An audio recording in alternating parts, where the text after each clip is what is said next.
Hey everyone. For this particular discussion post, discussion 9, we were to obviously do an interview with somebody that speaks, whether it be professionally, does it daily, daily in their lives, whatever.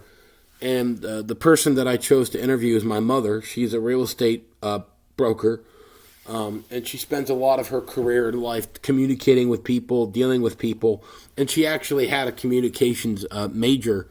So I asked her to do this interview with me, and I asked her some of the various questions here. One question I asked her was, "Did you ever have stage fright? Not just personally, but professionally?"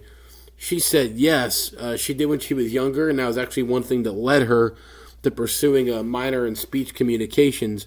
She said that she wanted to be able to understand communication and be really successful with communicating with people personally and professionally. And she didn't like the feeling of being nervous. So that actually is what caused her to want to try to work on her communication skills and improve on it. I then asked her about what strategies she's used to constructively deal with it. And basically her overall message in the entire interview was in order to make herself feel more comfortable, as well as to get her audience to feel comfortable with her. So in other words, she wants to get comfortable and feel welcome by her audience. And she wants her audience knowing that she welcomes them.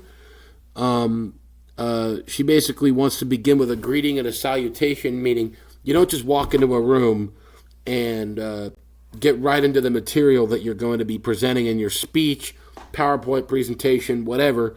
You walk in, greet yourself, introduce yourself, have a little salutation, and then basically you greet yourself.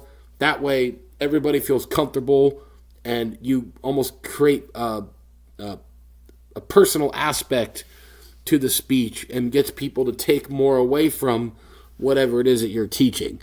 So that was her main point in here. And lastly, real quick, just to wrap up, one tip that she suggested is know your material and maybe use cue cards to try to keep you in the right direction, but don't read off those cue cards.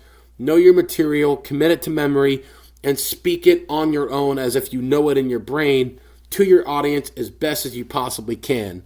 That is everything that my mother has to offer anybody that wants to be a good communicator later on in the future. Thanks, guys.